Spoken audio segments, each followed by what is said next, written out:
E hoje nós estamos visitando o Laboratório de Cultivo de Algas, que fica na mesma região aqui do Laboratório de Camarões Marinhos do Departamento de Aquicultura da UFSC, com o especialista professor Roberto Bianchini Berner. Muito obrigada por receber a gente. Bem-vinda, fica à disposição. Muito obrigada, sim, professor. Legal. E a gente vai falar então de microalga.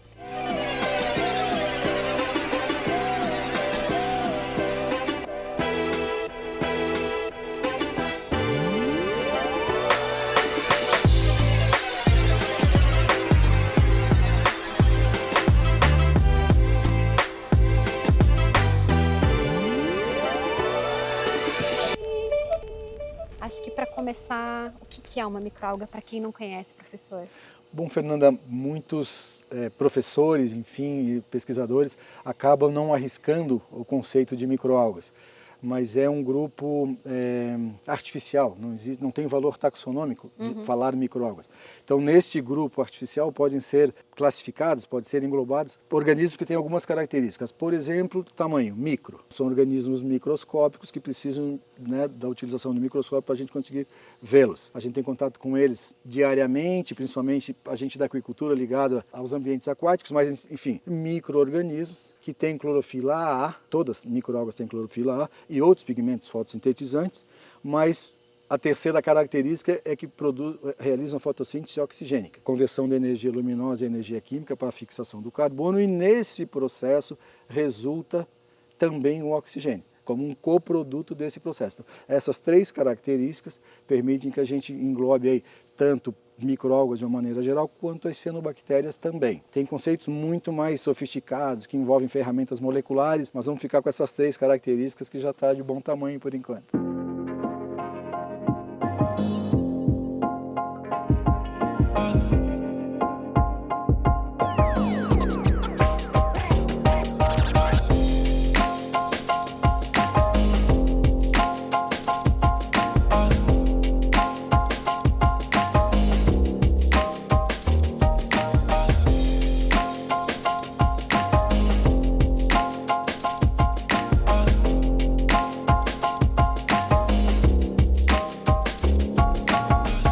Imagino que no nosso dia a dia, para quem trabalha com aquicultura e para quem não trabalha também, a gente tem o contato com microalga e a gente nem sabe. Quais os principais mercados da microalga, professor? Para a gente que trabalha com aquicultura, gostando ou não das microalgas, a gente tem contato diário. Nos processos de lavicultura, principalmente de organismos aquáticos, estou falando de lavicultura de camarões marinhos, lavicultura de peixes marinhos, lavicultura de moluscos marinhos, filtradores, nós precisamos produzir essas microalgas em laboratório ou adquirir de alguma empresa que vende esse concentrado e a gente precisa utilizar. É obrigatória essa utilização das microalgas quando a gente trata de produções comerciais, porque quando a gente não usa microalgas, a gente tem os parâmetros zootécnicos não são atendidos. Sobrevivência, ganho em peso, velocidade de metamorfose, resistência a doenças. Então, comercialmente, principalmente o processo de larvicultura é dependente das microalgas. Ainda é dependente, apesar de vários estudos tentando substituir parcialmente, enfim, mas 100% por enquanto não é. Pode ser que um dia, né, caia por terra, mas a gente da aquicultura ainda depende das microalgas, por exemplo, a manutenção dos parâmetros de qualidade de água, basicamente a produção de oxigênio. Durante o período iluminado, são as microalgas que aportam, né,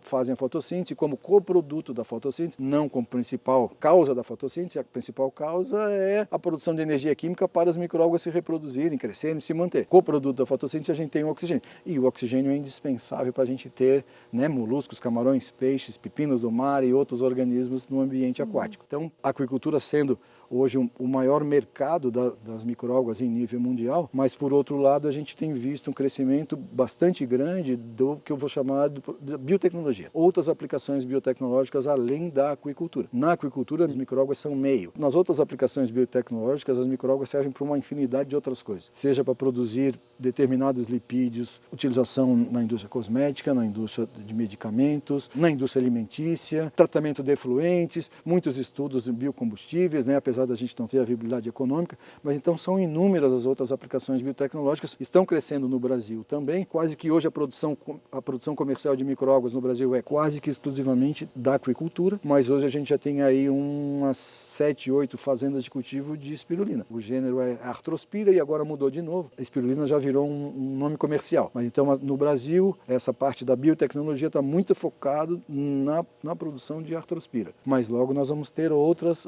espécies e outras aplicações biotecnológicas que não só essas duas que eu falei, aquicultura e cultivo de Arthrospira para cápsulas ou para se colocar em sorvete, ou em bolacha, chocolate, alguma coisa, e cosméticos. É isso que vem crescendo aí. E se fosse apostar, professor, falou ali da viabilidade econômica do biocombustível, não é a aposta do futuro? Nós fizemos muitos projetos de pesquisa desde o ano 2000, os primeiros projetos foram com a Petrobras e eles associavam naquele momento tanto a produção de biocombustíveis, principalmente biodiesel, mas também a gente já vislumbrava a possibilidade da biofixação de carbono, que a gente chamava anteriormente de sequestro de carbono. Sim. Mas é uma biofixação, é um sequestro temporário, ou seja, essa biomassa de microalgas tem que ser convertida em outra coisa quase que imediatamente. Senão a cultura morre, carbono volta para o meio onde ele está, então não é isso. Durante muito tempo nós estudamos a possibilidade, né, com muitos recursos, isso em nível mundial foi assim uma corrida em nível mundial, tudo quanto é lugar quando falava de microalgas falava de biocombustíveis, mas a gente não atingiu a viabilidade econômica. Tecnicamente nós conseguimos, ou do ponto de vista científico, nós conseguimos produzir biocombustíveis de praticamente quase todas as espécies de microalgas, sem problema nenhum.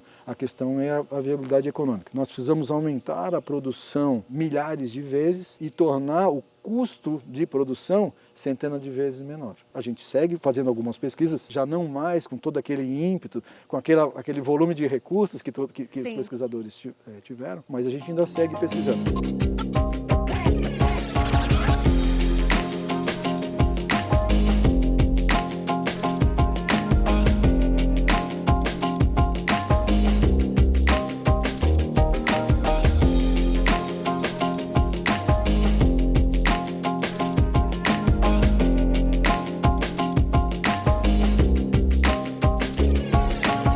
Quais são os principais sistemas de cultivo de microalgas atualmente?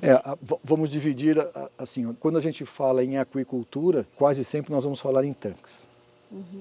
Tanques de fibra de vidro, de policarbonato, de concreto revestido com geomembrana. Alguns laboratórios para o cultivo intermediário, não para um volume final da produção, usam bolsas plásticas, cilindros de fibra de vidro. Então, na aquicultura, geralmente a gente não escapa disso. Tanques ou bolsas plásticas. Quando a gente fala de biotecnologia, aí são sistemas extremamente sofisticados, de altíssima produtividade, altíssimo controle do processo, altíssimo controle do produto, porque a aplicação é completamente diferente. A aplicação na biotecnologia exige um produto com a mesma qualidade, sem contaminação. Já na aquicultura a gente tem sistemas de baixa tecnologia, claro, são sistemas mais baratos. A aquicultura não exige que os sistemas sejam tão sofisticados quanto os da biotecnologia. Vem daí, é uma questão do uso final. Eu vou usar para quê? Então, se hoje eu fosse produzir um produto, um pigmento para a indústria farmacêutica, nós vamos aplicar algum conceito, um fotobioreator, um sistema laminar, alguma coisa assim, onde a gente controle esse processo de produção, produza muito, né? Obviamente é mais caro, precisa de gente muito mais especializada para tocar esse tipo de empreendimento, mas a finalidade, o fim justifica todo esse investimento, né? Da aquicultura a gente ainda não tem necessidade, apesar do sistema de cultivo de aquicultura poderem, com custo quase zero, serem muito aprimorados. Mas geralmente não se dá na aquicultura a devida atenção às microalgas, por elas serem meio e não serem fim. Mas a gente poderia resolver muitas coisas que acontecem na aquicultura se a gente soubesse manejar as microalgas a nosso favor. E o professor acha no futuro, assim, não muito distante, que a aquicultura vai olhar a microalga com outros olhos? Digamos, é difícil responder e essa seria a minha expectativa. Ou talvez, assim, ainda menos do que a expectativa, seria a minha esperança de que isso acontecesse. A gente, assim, nós estudamos exclusivamente as microalgas e a gente tem a obrigação, então, de entender um pouco mais do que as outras pessoas que fazem também cultivo de microalgas. E aí a gente espera e fica à disposição para discutir esse tipo de assunto. Então, às vezes, são coisas assim, Fernanda, extremamente simples. Então, nós falamos agora há pouco sobre a questão da relação da superfície iluminada da cultura de micro-algas em relação ao volume. Então, se eu tiver um tanque de 1.000 litros em que eu tenho uma baixa produtividade, e esse tanque tem 1 metro de profundidade, se eu baixar essa profundidade para meio metro, eu já vou ganhar, a gente vai produzir mais células, maior biomassa, é otimização. E eu posso usar exatamente o mesmo tanque, exatamente a mesma luminária. E eu vou gastar, ao invés de 1.000 litros, agora eu vou gastar 500 litros. Isso vai consumir menos nutrientes, menos tempo de bombeamento, menos, por exemplo, cloro para a desinfecção da água, enfim, torno mais eficiente aquele meu processo. E eu não mudei nada. Tá certo? É a mesma luminária, é o mesmo tanque, uma coisa extremamente simples, mas assim, volto a dizer, assim, né? Dizer e lamentar. A gente da aquicultura poderia ganhar muito mais se discutisse esse tipo de coisa com quem entende do assunto para poder produzir mais rápido, mais seguro, mais barato, certo? E produzir mais gastando menos insumos, que afinal de contas é para isso que a gente tem sempre que pensar nesse tipo de coisa, né? Com menos, com menos, né? Ter uma produtividade maior com menos área. Claro. Um outro uso das microalgas pode ser também no tratamento de efluentes da aquicultura, sendo efluentes que não tenham não carreguem algum produto que não possa ser metabolizado, algum contaminante. Esse efluente poderia ser utilizado na produção de microalgas, essa biomassa de microalgas poderia ser utilizada na ração desses próprios organismos que a gente está usando o efluente, ou seja, a gente fecha essa cadeia de produção, a tal da economia circular, enfim, se aplica muito e a gente poderia utilizar as microalgas com essa finalidade. Mais das aplicações das microalgas na aquicultura. E o professor estava falando, por exemplo, da espirulina, né? Só dando um exemplo, pode ser clorela ou outra cepa. Outra cepa. Tá certo? E a gente imagina que então o custo de produção aqui no Brasil seja mais caro do que na China, então é mais fácil importar. Sim. E eu queria questionar, ou pelo menos que o professor falasse, se possível, da questão da qualidade desse insumo que vem, né? Porque eu acredito que nem todas essas algas sejam iguais, nem do perfil, por exemplo, de aminoácidos ou de lipídios. Fernanda, eu posso te contar uma história e talvez seja inclusive bastante polêmica essa história que eu vou contar agora em relação a esse produto que vem da China. Então, há alguns anos, quando eu fazia o doutorado com microalgas no departamento aqui de Ciência e Tecnologia de Alimentos, a gente produzia espirulina em pequena escala em laboratório para fazer as nossas análises. E essa espirulina que a gente, não vou dizer que todo produto que vem do exterior ele é ruim, mas isso aconteceu, é fato, eu estava ali no laboratório e eu vi. Então, quando a gente produzia espirulina naquelas condições de cultivo ideais que a gente tinha no laboratório, em pequena escala, é claro, a gente geralmente tirava assim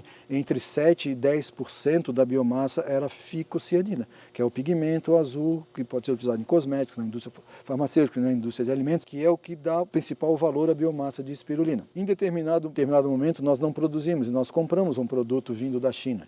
E quando nós fomos fazer os mesmos testes, não passava de 1,5 a concentração de ficocianina nessa biomassa de microalgas vindo da China. O que aconteceu? Talvez as condições de cultivo lá não fossem as mesmas do laboratório, mas bem provavelmente o que foi vendido para nós foi um resto de espirulina. Eles extraíram esse pigmento lá por extração supercrítica, que manteve as células supostamente íntegras, nós não vimos as células rompidas, mas o produto que veio da China não tinha a mesma concentração ficocianina, que era o pigmento que nos interessava. Sempre tem que ter esse cuidado. Então, quando eu vejo uma indústria de cosméticos ou farmacêutica vendendo espirulina em cápsulas, em pó, eu sempre fico com o pé atrás e digo, será que eles fizeram aqueles testes que nós fizemos em laboratório para ver se o que eles estão vendendo não é uma sobra de um processo de produção? Se as condições de cultivo foram as mesmas que a gente tinha em laboratório. Então, muitas vezes eu vejo no rótulo lá de um produto como se fosse uma fotografia da composição centesimal, mas aquilo se aplica em determinado momento, ou seja, eu posso mudar completamente aquilo se eu desenvolver o cultivo de forma diferente, ou seja, são as condições de cultivo que levam aquela população de células a produzir ou não produzir determinados compostos. Então eu tenho que induzir aquela população a sintetizar aquilo que é do meu interesse, do interesse da empresa. Se era ficocianina, eu tenho que buscar quais são as condições de cultivo. Iluminação, temperatura, pH, nutrientes, enfim, a gente pode fazer a bioestimulação, quanto a gente pode fazer o contrário, né? Suprimir algumas rotas metabólicas para que a água não produza aquilo que a gente não quer que ela produza. Então a gente pode customizar o nosso produto final de acordo com os compostos ou alterar então esse composto então, final. assim, a gente pode manipular as condições de cultivo para aquela população sintetizar aquilo que a gente quer. E quando eu falo isso, eu estou falando de, por exemplo, lipídios totais. Eu posso ter 5% de lipídios totais na biomassa seca e posso ter 50% na mesma cultura, só manipulando, na mesma espécie, enfim, manipulando as condições de cultivo. Variando salinidade, pH, temperatura, nutrientes. Então, essa flexibilidade ou essa customização, como você falou, é bem interessante para a gente, né, que trabalha com a biotecnologia de micro-algas. Estou fascinada com o mundo da micro-alga. Exato.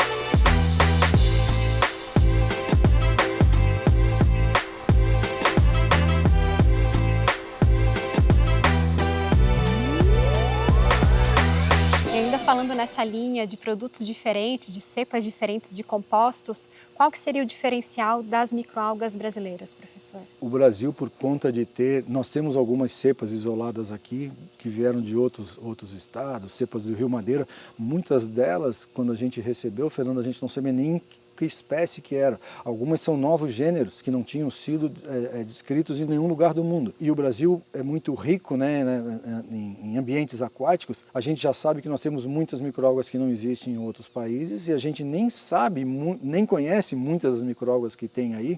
Então, uma das coisas, inclusive, que falta no Brasil para essa área seriam bancos de cepas, onde a gente tivesse acesso a microalgas isoladas de determinados locais, para a gente fazer uma avaliação do potencial biotecnológico. Geralmente o pessoal da biologia básica se preocupa em fazer o isolamento, a identificação e dizer esta microalga, essa cepa é desse gênero, dessa espécie. Para nós interessa um estudo, e se eu for cultivar, isso aí serve para quê? Para alimentar moluscos, para alimentar camarões, para produzir biodiesel, bioquerosene, para um pigmento para a indústria farmacêutica. Então, assim, essas aplicações biotecnológicas são da nossa competência e do nosso interesse. Então, o Brasil, por conta de ter essa grande variedade de ambientes aquáticos, né, tem espécies que não tem em outros países e a gente ainda tem que estudar tudo isso. Está tudo para ser estudado. Tem assunto aí para muitas gerações de pesquisadores, né, na academia. O Brasil, qual que é acho que a região que é referência na produção de microalgas? Fernando, a gente não tem isso definido porque o Brasil mal aparece nesse cenário. Então, o que a gente tem é o cultivo de microalgas, né, nos laboratórios da aquicultura, principalmente moluscos